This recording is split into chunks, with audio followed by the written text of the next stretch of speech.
exemplo poderia ser utilizado para nós examinarmos isso assim categoricamente? Aí eu imaginei a seguinte situação.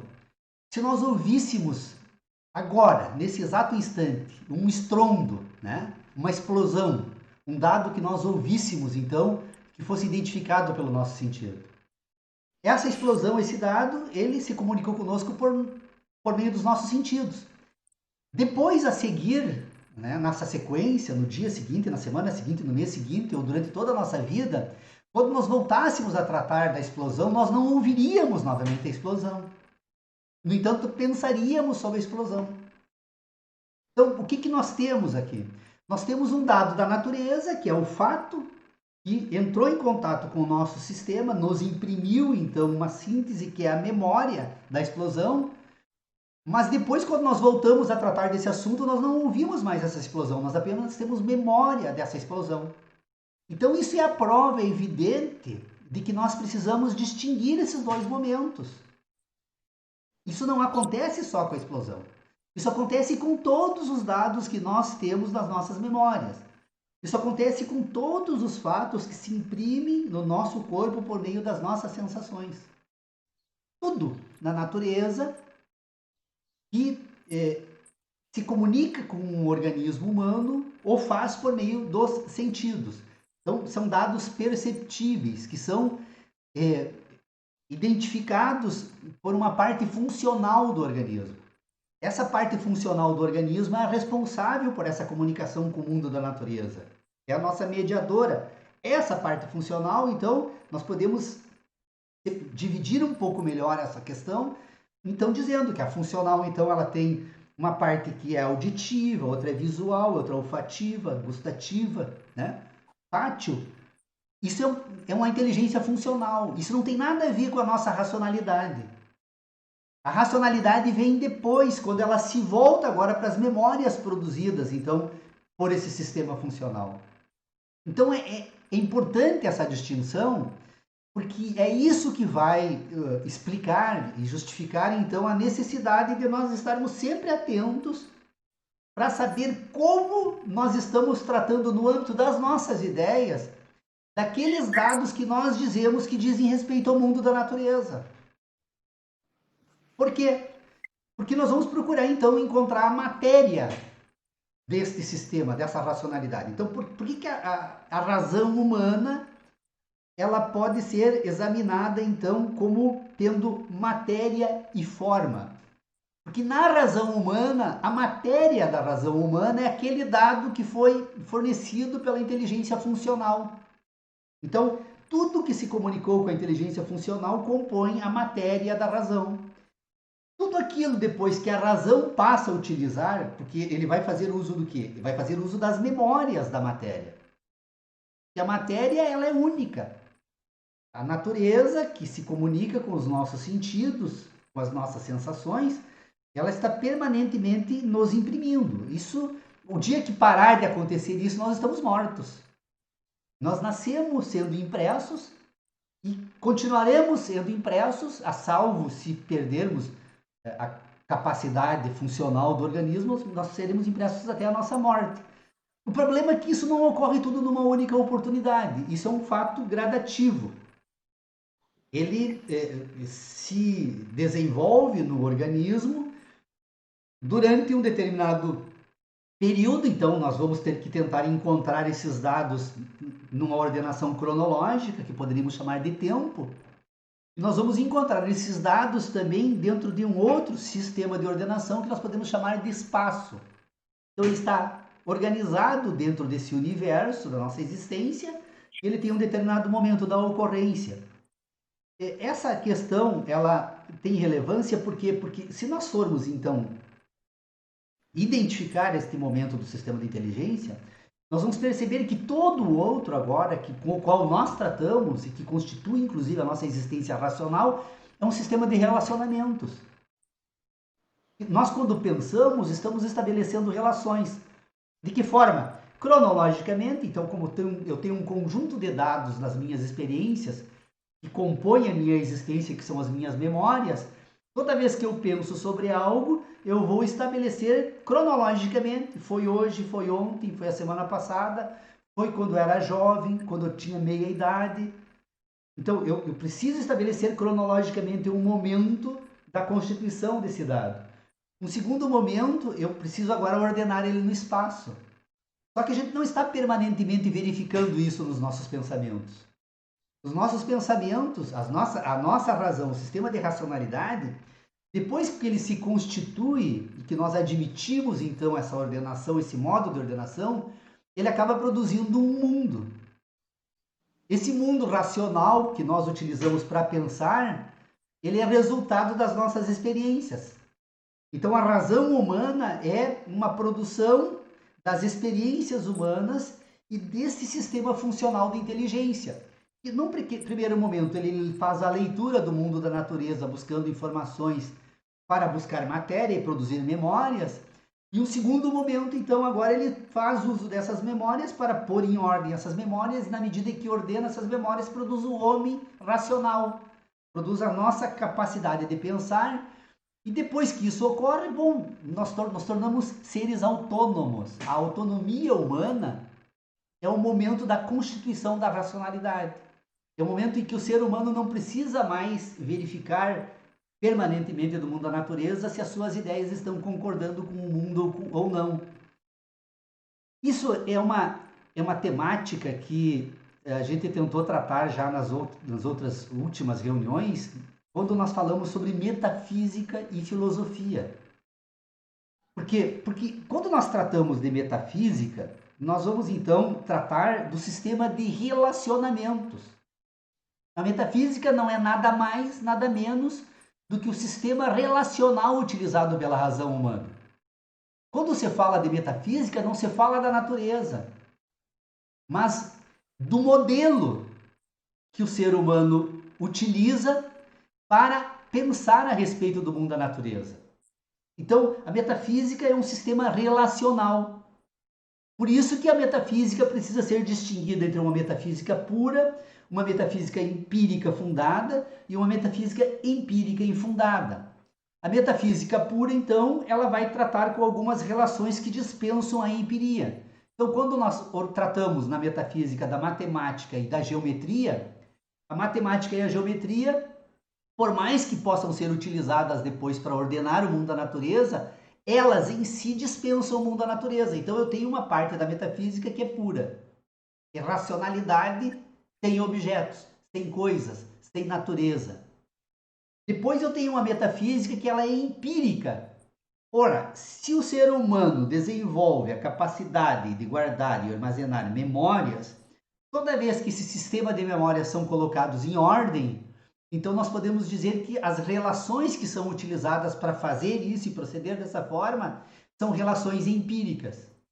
Porque ela vai buscar então experiências do mundo da natureza para pôr em ordem um sistema de ideias. Depois, nós temos ainda uma metafísica empírica infundada. Por quê? Porque agora o indivíduo pode fazer uso do sistema de relacionamentos que ele produziu a partir das memórias que ele tem do mundo da natureza e usar apenas esses modelos para inventar. Ele pode produzir o cinema, ele pode produzir a música, ele pode produzir... Ou seja, toda a criatividade humana, ela não é nada mais, nada menos do que um momento de utilização da metafísica empírica para produzir uma ficção, um sistema de ideias ficcional. Ele dispensa, eu não quero mais saber agora se tem ou não fundamento, basta que eu produza um sistema de ideias. Então, vocês percebam que eu tenho uma... Mesmo assim, quando eu trato da metafísica pura, quando eu trato da metafísica empírica e quando eu trato da metafísica empírica infundada, esses três momentos eu não estou tratando do mundo da natureza. Não estou tratando, estou apenas tratando de um sistema de ideias. Quando eu trato do mundo da natureza, eu então agora, nessa parte então qual é o papel da filosofia então nesse sistema todo? A filosofia é a parte então do sistema de racionalidade e de inteligência humano que vai buscar entender como esses processos ocorrem.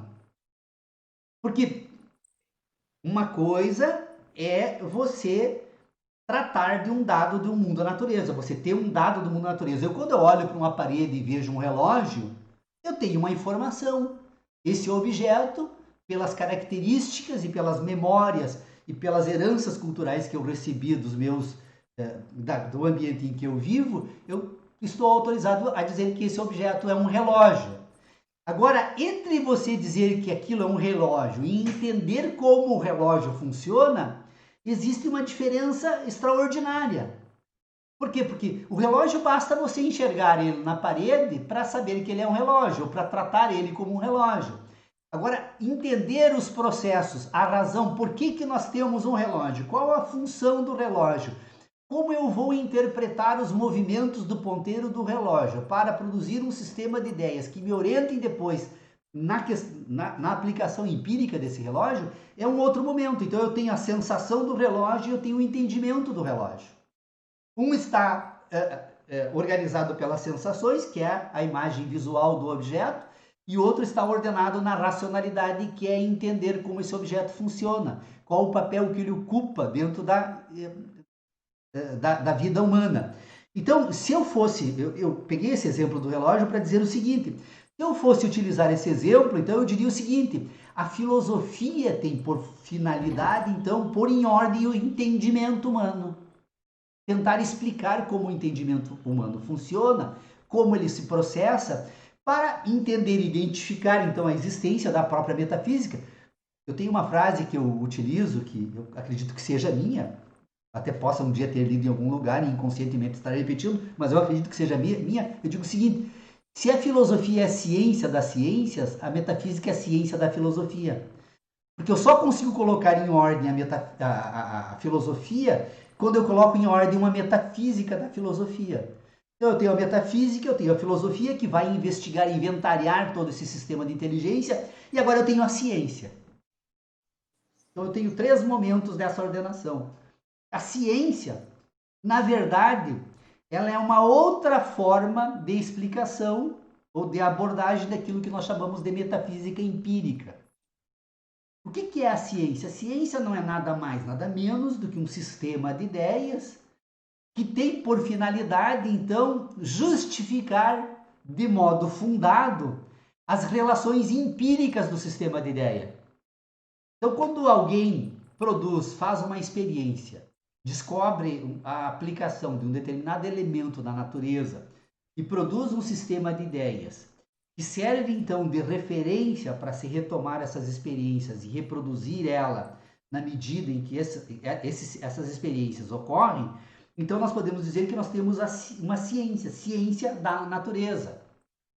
A ciência da natureza, então, na verdade, não é nada mais, nada menos do que a parte da metafísica empírica justificada pela filosofia. Então, vocês percebam, então, eu tenho a filosofia, eu tenho a metafísica, eu tenho a filosofia e eu tenho a ciência. Na verdade, entre a ciência e a metafísica, nós temos a filosofia justificando, né, fundamentando a ciência para depois concordá-la com essa metafísica, que é a que vai produzir esse sistema responsável, então, por essa legitimidade que a ciência da natureza acaba adquirindo no âmbito da racionalidade humana, porque ela pode perfeitamente depois ser justificada, explicada a partir de um sistema de ideias por meio de dados. Então, eu trouxe novamente estas considerações aqui, e eu acredito que a gente pode, sempre que possível, voltar a tratar deste assunto, porque, penso eu, não é possível seguirmos adiante nas nossas discussões de modo a nos aventurarmos, e eu acredito que um dia nós possamos sair desse ambiente puramente especulativo para tentar então aplicar esse sistema de ideias nas instituições humanas. E uma das experiências que eu estou tentando fazer é com o direito. Nós temos aquele grupo de estudos, né, que se reúne para tentar examinar a racionalidade jurídica. É uma aplicação empírica, diríamos assim, no mundo da cultura humana, desse sistema que nós estamos tratando aqui. E por que eu pensei julguei relevante nós tratarmos disso, porque, por exemplo, o Leonardo, que deveria estar aqui, eu vou disponibilizar a gravação, espero que ele assista, deveria estar aqui. Não sei se essa atividade dele aí não foi porque ele provocou e agora não veio para discussão, né? O Sávio Rosa, meu amigo Sávio Rosa também, que até me criticou esta semana porque eu chamei ele de filósofo de escola. Ele é pós-doutor de escola nesse sentido, né? Ele tem a legitimidade das instituições acadêmicas, assim como o Leonardo, que é mestre em filosofia também. Mas o que o Leonardo me colocou essa semana foi que quando ele tratou, concordando comigo, me parecia pela postagem que fez, ele diz o seguinte: colocou o Sol e a Lua como duas certezas absolutas entre os seres humanos. Ora, se o Sol e a Lua dependem das sensações humanas, é óbvio que não podem ser incluídas no âmbito das certezas. E aí eu provoquei ele dizendo o seguinte: por mais que seja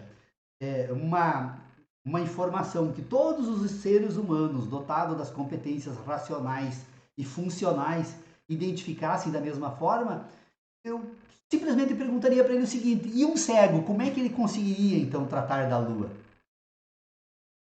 O Sol até seria possível, porque a pessoa recebe pelo calor do Sol, conseguiria então encontrar um canal de comunicação entre o indivíduo e o Sol, mesmo sendo cego. Mas a Lua não produz absolutamente nenhuma sensação humana, portanto os cegos jamais poderiam ter certeza da existência da Lua e muito menos das posições da Lua no firmamento.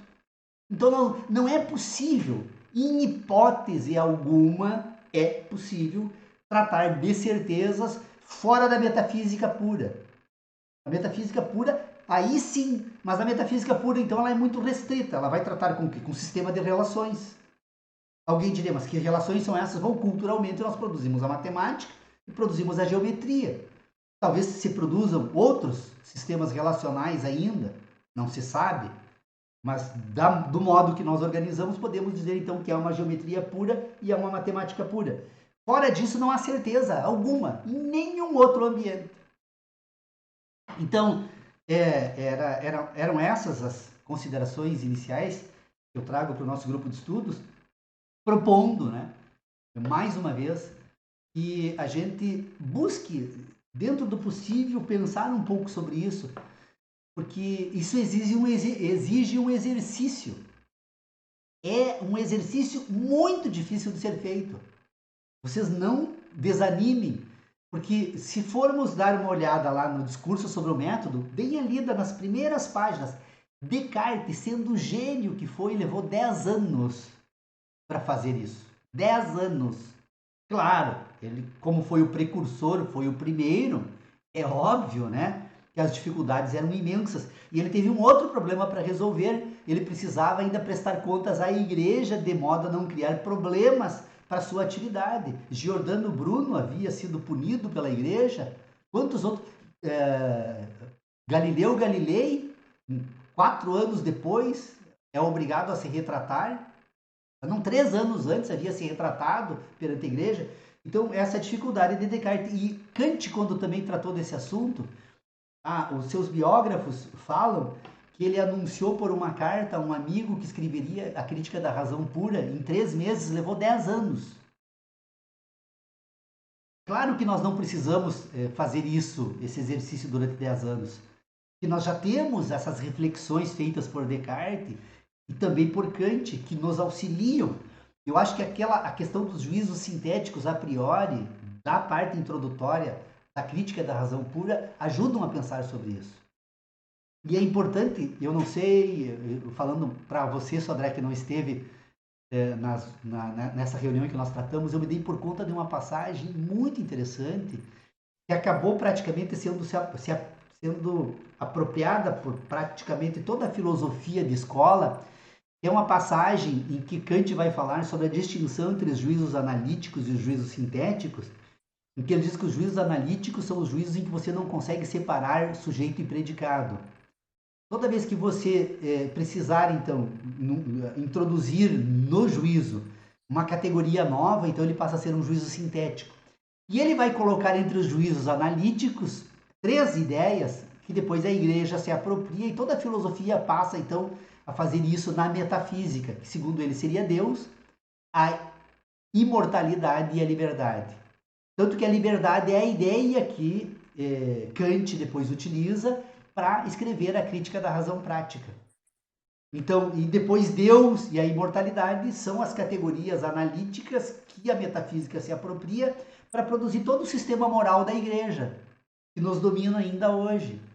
Então, mas se nós retirarmos essa parte na leitura da crítica, da introdução da crítica, nós vamos perceber então que nós temos condições de aceitar na íntegra a categoria racional proposta ali por Kant, embora no âmbito dos juízos analíticos, ao que eu encontrei no pensamento kantiano, que sobraria somente então, é a ideia de corpo.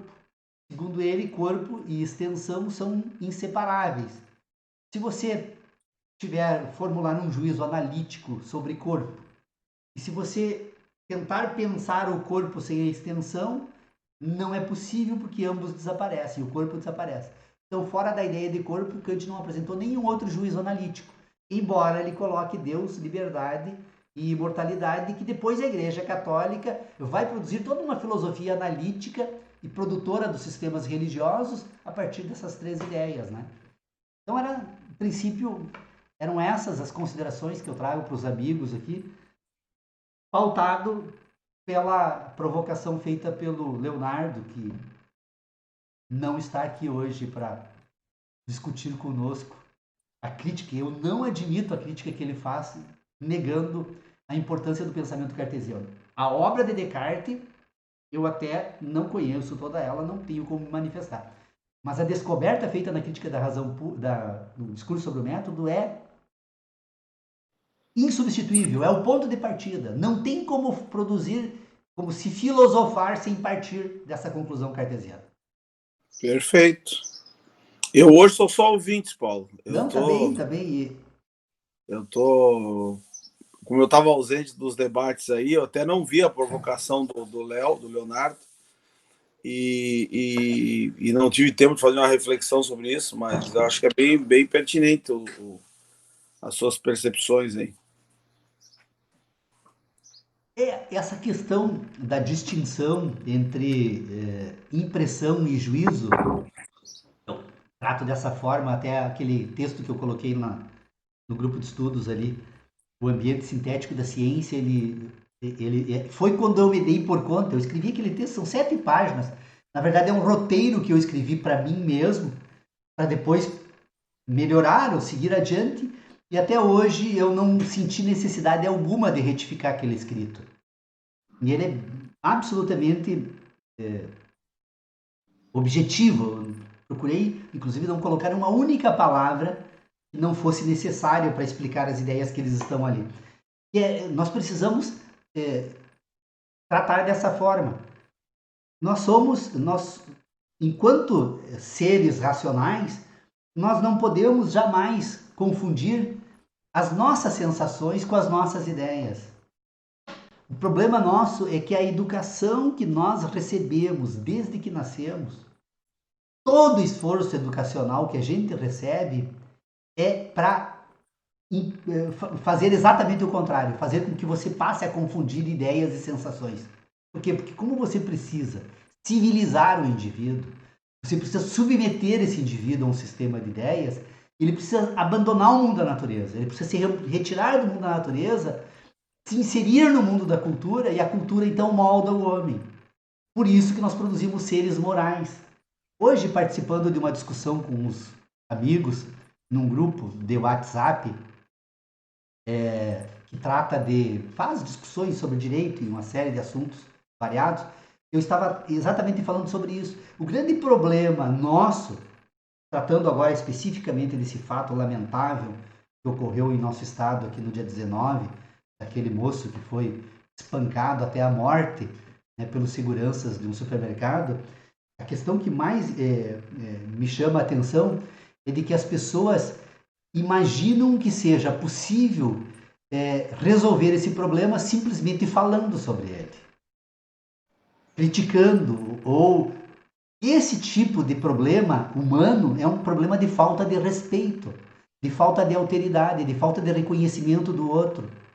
Então, na medida em que as pessoas respeitarem o outro, você resolve completamente o problema humano. Então, não é um problema moral, é um problema ético. A sociedade civilizada é uma sociedade moral, em que você tenta produzir as ideias das pessoas, produzir um sistema de ideias e submeter os indivíduos ao sistema de ideias. Enquanto que, na verdade, nós precisamos construir um sistema ético, em que a gente se paute pelas nossas sensações, pelo mundo que nos rodeia. Nós precisamos voltar a nos inserir no mundo da natureza, e não apenas no mundo da cultura. Na medida em que nós fizermos isso, todos os problemas humanos desaparecem. Só que o que nós estamos vivendo hoje é um problema maior, é a afetação do sistema moral. O sistema moral ele é muito suscetível ao ódio, a ordenações por sentimentos de medo. Que o ódio não é nada mais, nada menos de um medo exacerbado no indivíduo, né? Que joga ele contra os outros. Que tenta constituir um ambiente de proteção grupal, né? Tribal, voltar ao estado tribal, e então coloca uns contra os outros. Então, eu acho que a grande questão dessa distinção é que nós vamos perceber, então, quando nós falamos de ética e moral, nós estamos falando de dois ambientes de ordenação do sistema de racionalidade humana. Ou seja, o sistema ético é aquele que trata do mundo natural, das coisas, das pessoas. O sistema moral é aquele que trata das ideias, do transcendente, daquele universo produzido unicamente a partir da capacidade de imaginação. No nosso sistema moral, nós imaginamos um mundo e tratamos esse mundo como real. Portanto, nós produzimos um mundo que não é real. O mundo moral é um mundo inventado. E se nós formos examinar aquilo que nós pensamos e aquilo que nós fazemos, nós vamos perceber, por mais que o indivíduo procure concordar as suas ideias com as suas ações, o ser humano age de forma diferente daquilo que ele pensa. O Paulo, eu queria acrescentar um negócio aí nessa reflexão sua, que eu concordo plenamente com o que você está dizendo. Eu acho apenas que nós temos um processo, e esse processo de mediação que tu está falando, ele é produzido, de certa forma, também pela ideologia. Ou seja, a representação da nossa relação com a realidade, ela não é uma relação direta, é uma relação mediada, mesmo que a gente ache que não é, mas ela é. Ou seja, não é a minha interpretação da natureza não é simplesmente a minha relação direta com os fatos ou com as questões naturais. Ela é mediada por uma percepção que eu tenho desses fatos, dessas percepções naturais, que são moldadas pela ideologia. Uma Então, por moralidade. exemplo, só pegando o juízo de certeza, como tu estava dizendo, o juízo de certeza, como exemplo, né? Eu estava pensando aqui, o juízo de certeza, por exemplo, é uma coisa que está mediada pela ideologia, se você, por exemplo, é cético ou não, tu entendeu? Ou seja, tu não tem como ter a mesma avaliação do que é certeza se o seu processo ideológico para analisar a realidade tem uma moldura ou outra moldura, entendeu? Então, perceber também até que ponto a mediação das ideologias, não ideologia no sentido político, mas ideologia no sentido de percepção da realidade e da relação das pessoas com o objeto, ela é a questão daquela relação sujeito-objeto, né? Se ela é permeada e que grau desse sistema permeia e interfere, é uma coisa extremamente interessante também de avaliar e até, de certa forma, difícil, muitas vezes, até de compatibilizar, porque você tem que fazer um acordo, na verdade. Um acordo de mediação para que todas as pessoas consigam analisar determinados fatores a partir da mesma moldura. E é aí que está uma das grandes dificuldades da humanidade, né? Que as molduras são diferentes e as percepções acabam sendo diferentes e os juízos de certeza, de verdade, de não sei o que, acabam virando coisas extremamente metafísicas, mas metafísicas particulares, a partir da moldura de cada um. Não sei se eu consegui fazer entender a minha ideia, mas assim, ó, essa mediação ela é fundamental, mas ela também tem dificuldades assim muito, muito acentuadas, né? Bom, deixa eu só tratar uma questão, Sodré. Porque só Eu concordo contigo. Deixa eu só terminar aqui o raciocínio, que agora me tem uma outra coisa, Paulo, desculpa. E pessoal, assim, ó. Por que eu estou falando isso? Porque o processo de impressão das sensações em nós, isso aí independe isso independe de qualquer tipo de moldura, vamos dizer assim, ideológica. O processo de transformar isso em sínteses que vão se transformar na matéria, como tu diz, da memória, para que a gente possa trabalhar com isso, também não tem nenhum processo ideológico nisso. O processo ideológico, a moldura ideológica surge depois. Né? Depois, na hora que tu começa a trabalhar entre as matérias que já foram sintetizadas. Aí sim a moldura, me parece que ela interfere. Perfeito. Não há como discordar. A única questão que talvez precise ficar um pouco mais claro, penso eu, nessa questão que tu colocas aí, é que estas noções de certezas e de verdades são noções ideológicas. São produzidas pelo sistema cultural. Portanto, são ideológicas, sim, claro. Portanto, mas aí o que nós precisamos é um critério de validação agora desse sistema de ideias. Porque se ele existe, e aí então nós chegamos à seguinte conclusão, também concordo com o que você diz. Ora, se as pessoas produzem o que você chama de percepção, então, para tratar do mundo da natureza, na verdade elas estão inventando um mundo. Porque esse mundo cultural, ele não é natural, o ser humano não nasce culturalmente com um mundo produzido, ele vai ser produzido por meio da cultura, do legado que ele recebe dos indivíduos. Da cultura da história, né? Exato, que foi produzida... Processo histórico. Histórico, ancestralidade ou historicidade, ambos servem. O problema não é...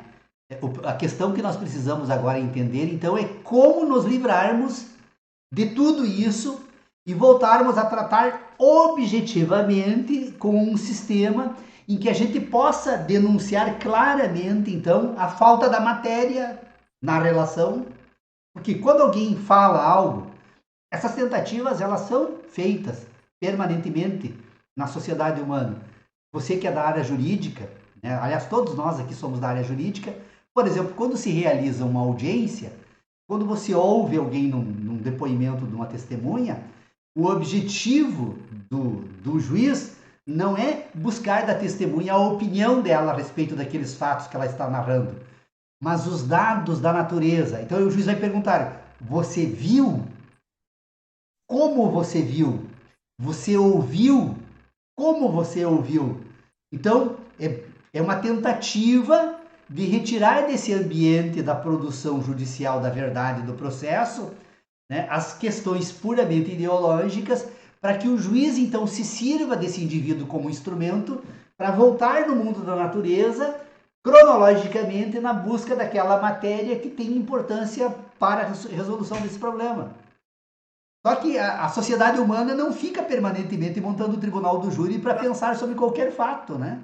Tá, Paulo, mas aí tu falou uma coisa muito interessante e eu queria fazer uma reflexão em cima. Eu concordo com toda essa tentativa que o juiz faz, ou no processo, ou na busca da verdade em geral, assim, vamos supor, qualquer busca de verdade, não interessa. O processo é uma coisa bem interessante porque, em tese, ali a função primordial é essa, é analisar os fatos. Voltar para o mundo da natureza, como tu disse. As versões sobre os fatos. As versões, exato. E exatamente aí que eu entro. Por ser versão, e aí é isso que eu ia falar, ela é mediada. Ela é mediada. Ela é mínima, por mais que a gente queira voltar, a gente nunca vai voltar. Ela é mediada por uma percepção individual.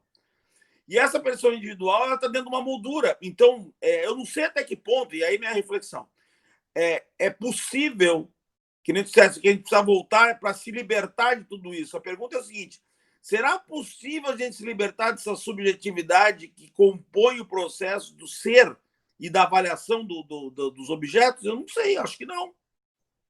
Não. Mas nós temos outros recursos, por exemplo, esse fato que nós tratamos agora há pouco aqui do rapaz que foi assassinado no supermercado a socos, né?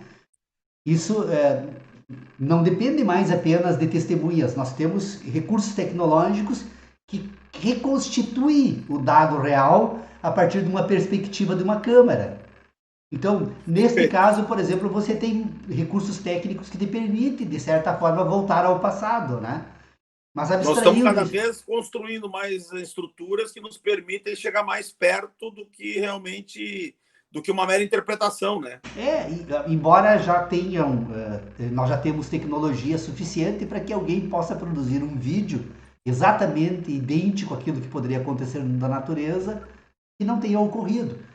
Nós logo vamos voltar a ter dificuldade para fazer uso desses meios. Mas a questão que nós temos então é uma reprodução de um dado do mundo da natureza que num determinado momento poderia ser buscado nas memórias humanas. Agora temos equipamentos. Mas o que eu gostaria de trazer para a nossa discussão aqui ainda não é só essa discussão. Nós podemos fazer distintas e diferentes abordagens sobre esse debate. O que eu quero trazer para a discussão não é ainda isso. O que eu quero dizer é o seguinte: nós precisamos encontrar um critério racional que nos permita entender esses processos para dizer se algo tem fundamento racional com base na matéria de uma informação, ou ele foi produzido unicamente a partir da capacidade do ser humano de imaginar. O que eu trago para o nosso debate agora é que o mundo que nós vivemos é um mundo que foi produzido pela capacidade de imaginar.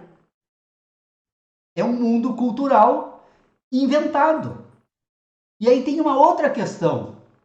É muito importante nós nos darmos por conta, ou pelo menos termos permanentemente em conta, é de que nós, quando tratamos do mundo da natureza, não tratamos do mundo da natureza, nós tratamos das nossas sensações. Ora, se eu fosse privado da visão, do tato, do olfato, do gosto e da audição, eu jamais teria um mundo da natureza no meu sistema racional. Mesmo havendo todos os dados do mundo da natureza, eu, indivíduo racional, não teria condições de tratar absolutamente de nenhum dado do mundo da natureza, porque me faltam sensações. Então, quando eu penso sobre o mundo da natureza, eu penso sobre as minhas memórias, ou sobre as impressões que o mundo da natureza produz em mim, e não sobre o mundo. O mundo, nós não podemos tentar reduzir o mundo da natureza às nossas sensações. É óbvio que existem fenômenos extraordinários desconhecidos, que não se comunicam com os nossos sentidos e que, portanto, não somos capazes de tratar a respeito deles. Como o cego não trataria da lua, como o surdo não trataria das músicas de Beethoven, e como o tátil jamais conseguiria tratar da dureza das coisas. Só para dar esses exemplos. Então, quando nós falamos do mundo das nossas ideias, é um mundo moral e, portanto, ideológico, Sodré. A moral e ideologia tratam dos mesmos assuntos.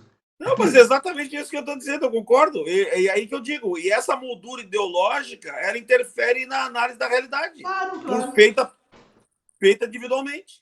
Você pega, por exemplo, o sapato e coloca na frente de um judeu, de um árabe e de um brasileiro, tem significações completamente diferentes. Tanto que se você atirar o sapato de uma pessoa, jogar um sapato num árabe, num judeu e num brasileiro, a significação é completamente diferente. Por quê? Porque tem um sistema moral e ideológico no mundo que eles produziram que dá para esse sapato uma função que não é o mesmo para todo mundo. Então, isso nós temos que admitir e reconhecer simplesmente.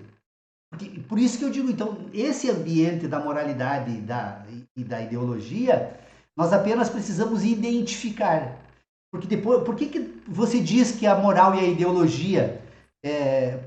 se a moral e a ideologia tratam dos mesmos assuntos, por que dividi-los? É porque a ideologia depois ela se comunica com a política. A política tem por finalidade dominar o homem. Então a ideologia que se comunica com a política, ela tem um fim. A moralidade que se comunica com a política, ela tem um fim ideológico. Portanto, eu aplico a moralidade nesse âmbito. A moralidade utilizada pela igreja também tem por finalidade submeter o homem, dominar o homem. O fim da igreja é te submeter. Você agir exatamente como eles propõem o teu comportamento humano. Então, Esse pensamento seu é extremamente Foucaultiano. é bom saber, que Não, mas legal. é extremamente Foucaultiano, é a questão do biopoder, né? É a É. questão do controle O modo de aplicação, por isso que você da, da, separa a ideologia da e moral. dominação, da disciplina, etc., através desses processos. É isso aí.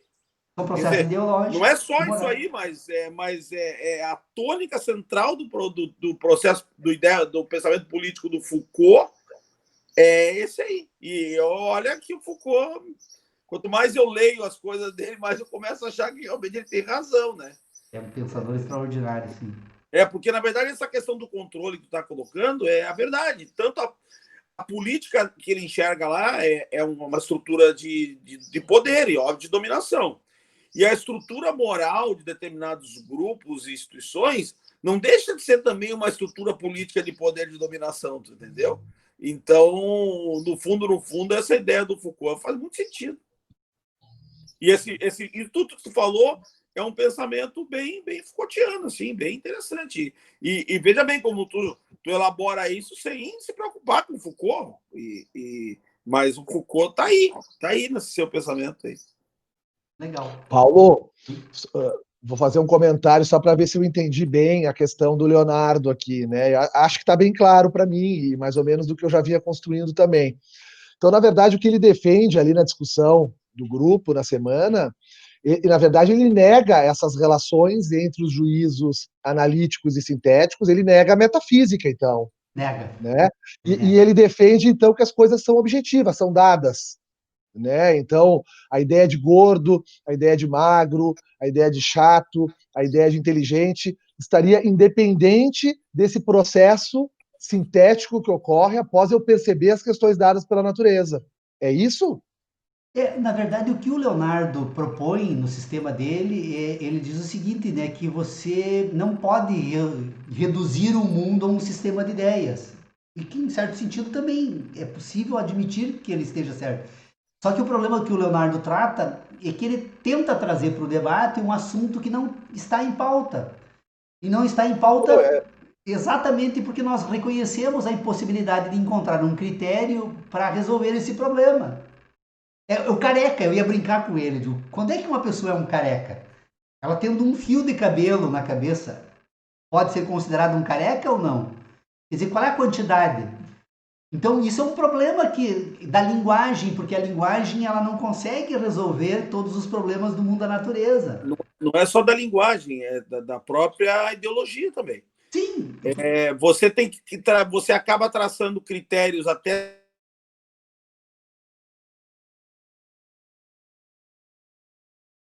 Fui eu que saí fora do ar?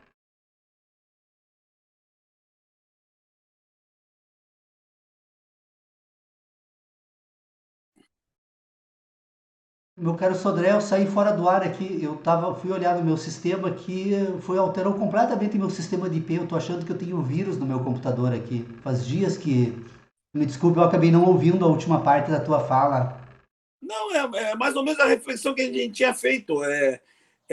Eu acho que quando a gente. E esse é o caminho da filosofia, né? Quando a gente sai do processo do conhecimento e a gente passa para o espaço da ética e depois da política, vão surgindo molduras que vão condicionando a análise da realidade e eu confesso que até certo ponto eu não sei se é escapável, se nós somos escapáveis dessa moldura, tu entendeu?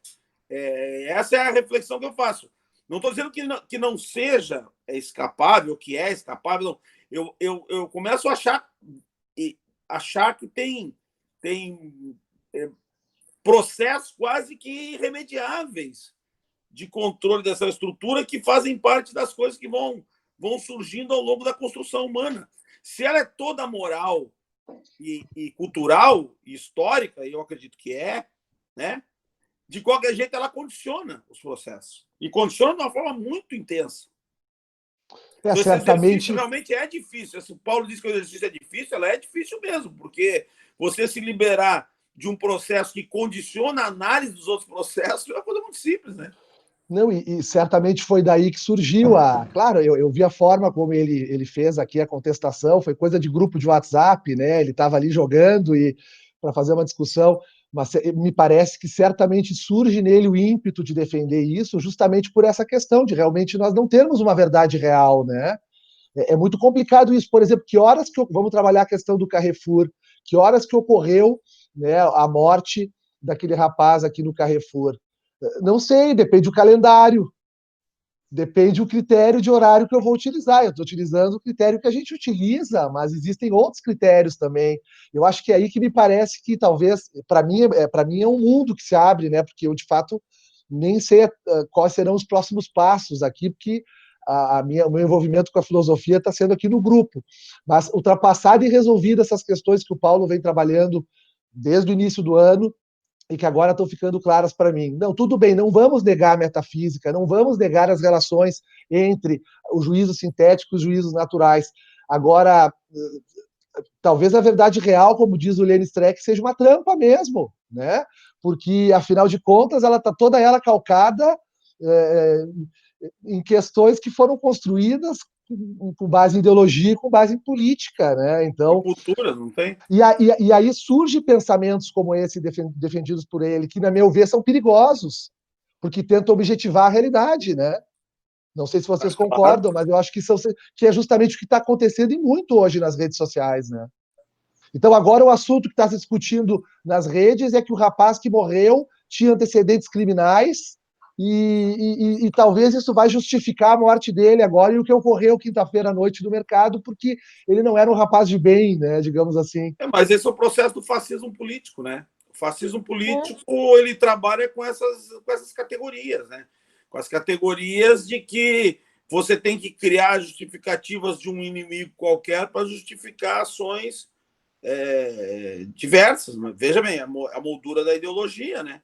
Nesse caso, da ideologia política, por Eu trás. vou, eu vou palpitar um pouquinho, já que eu nunca falo, Tem que até falar. porque essa questão me sensibiliza muito. Na verdade, eu concordo com o Sodré quando ele diz essa moldura, porque se há algo, mesmo que nós tenhamos já estudado, né, visto que o mundo natural nós podemos senti-los através dos sentidos, a visão é algo que em mim eu não confio mais, nem como sentido. Porque eu vejo em muitas situações que moldurado, como o Sodré usa esse termo, as pessoas veem o que querem ver a partir É dessa questão da moldura. subjetividade. Exatamente. Mesmo que nós tenhamos toda essa questão da tecnologia, não vai faltar. Talvez, na minha percepção, um racista não enxergue a violência branca sobre o corpo negro. Ele vai enxergar, pelo seu racismo, ele vai enxergar o Vitimismo. corpo negro como uma ameaça e vai descrever a situação a partir disso. Ele está vendo a mesma cena que eu estou vendo. Então, a visão já é um sentido comprometido para mim. Talvez a audição, os outros ainda não, mas eu tenho medo da visão. É que eles são mediados pela subjetividade, né? E a subjetividade é uma construção individual e que perpassa, de certa forma, a leitura que a pessoa faz do mundo a partir de um ser dele no mundo, né? Exato. Então, Pois é, mas assim, ó, eu acho que essas questões são relevantes, o problema é que elas são irresolvíveis, usar esse termo, não sei se é possível. Isso não, eu acho que não são tem como momentos resolver. diferentes, Paulo. Eu acho que é um momento posterior à análise que a gente está fazendo no grupo. Eu concordo. Não, mas eu digo o seguinte, eu tô falando assim, ó, não da situação em si, eu tô dizendo assim, ó, da problemática, não tratando desse tema, mas de todos os possíveis temas que fosse tratar desse modo. Por que elas são irresolvíveis? Porque como o ser humano inventa um mundo para viver, ele vive num mundo diferente, cada pessoa. O racista inventa um mundo, no mundo dele, a ordenação desse mundo é por categorias discriminatórias, que enxerga ameaça no negro, que trata com desprezo a outra pessoa pela cor da pele, né? Então, para ele, o mundo dele é assim, e portanto, toda vez que ele for interpretar cada fato do mundo da natureza, esse sistema é que vai ordenar as ideias e as conclusões que ele vai tomar a respeito disso. Já outras pessoas ordenam o mundo por uma categoria de fraternidade, de humanidade, de cooperação, de seres humanos se reconhecerem irmanados, né? E, portanto, mas também é um mundo inventado. Sim, eu concordo. Só que assim, ó, a pergunta que a gente tem que fazer, só para aproveitar o gancho aí sem perder, é possível a gente mediar nossas relações no mundo sem essa moldura que a cultura produz para que a gente possa transitar? Absoluta. Aí está a reunião do grupo de estudos lá no início, então. O que eu proponho? Um gabarito. Eu não estou dizendo que você vai resolver todos os problemas do mundo. Não. Não resolve absolutamente nenhum. Mas nós precisamos de um gabarito. Algo que eu utilize para dizer o seguinte. Aqui, neste dado, o fato do mundo da natureza é este, a matéria, o dado sensível. Né? Ele pode ser identificado por critérios racionais. Esse dado, o dado pelo dado, ele acaba podendo não representar muita mas coisa. você quer introduzir nessas categorias o valor. A hora que tu introduz o valor, começa a mudança. Ora, eu não posso tratar com o critério do valor, porque o valor é individual. Está no indivíduo. Mas ele é intrínseco à realidade humana. Mas não tem uma valoração universal. Não, exato, concordo. E aí que estão os problemas. Mas aí esse problema é um problema que afeta a ética e a política por causa disso. Pois é, mas aí assim, ó, então qual é o critério? Se nós fôssemos voltar, porque eu penso assim, ó, nós não, se nós trazermos o debate para estas questões, nós vamos acabar fazendo a mesma discussão que está sendo feita em todos os demais fóruns e com os mesmos resultados. Nenhum. Por quê? Porque nós não temos condições de resolver isso. Nós já partimos das nossas discussões aceitando essa resposta. Então, se não é possível responder, fazer o que Descartes fez. Lembra da afirmação que ele faz quando ele introduz aquela reflexão sobre a obra dele? Ele diz o seguinte: se eu não posso ter certeza de absolutamente nada do mundo sensível, então eu vou me livrar de tudo isso para verificar o que sobra. É o que nós precisamos fazer.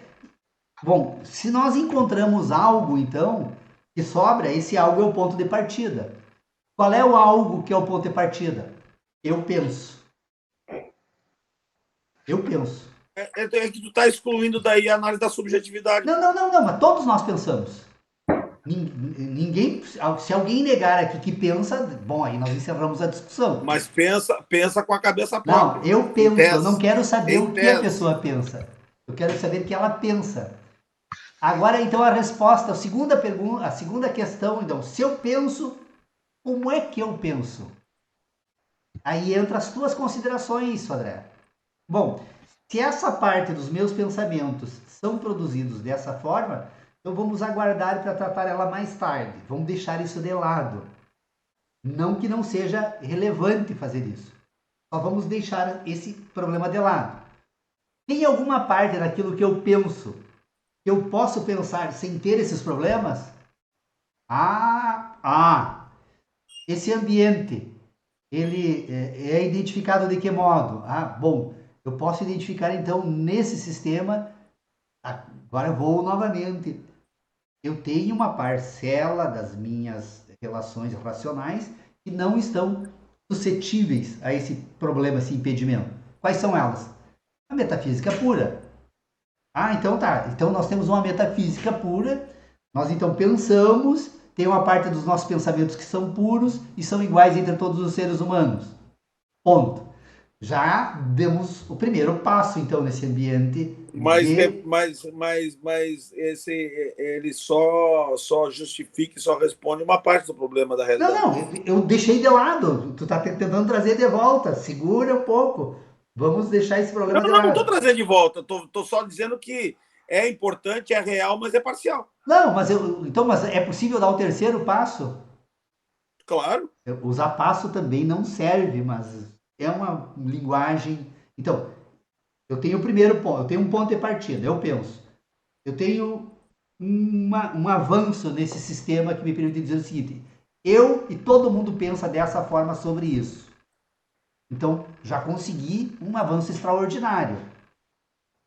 Depois, em terceiro lugar, é possível pensar a respeito de mais alguma questão? Sobre o quê? Sobre o mundo da natureza. Ah, mas o mundo da natureza, agora eu preciso trazer todos esses problemas que o Sodré aponta aqui, da ideologia, da moral, da ética. É possível pensar uma parte do mundo da natureza que não tenha ideologia, nem moral, nem ética? E parece que sim. Tem uma parte da metafísica empírica que vai explicar, por exemplo, a rotação da Terra, embora já esteja sendo colocado em dúvida por algumas pessoas. Hoje a gente tem que dizer que a gente é terrabolista, né? Terrabolista. Nós temos aqui, inclusive, eu falar em terra, eu já tenho um terra plana aqui em Santa Rosa, né? Terra esferista. Então, bom, mas então assim, ó, é possível uma metafísica empírica que ainda não traga esses problemas ideológicos e morais?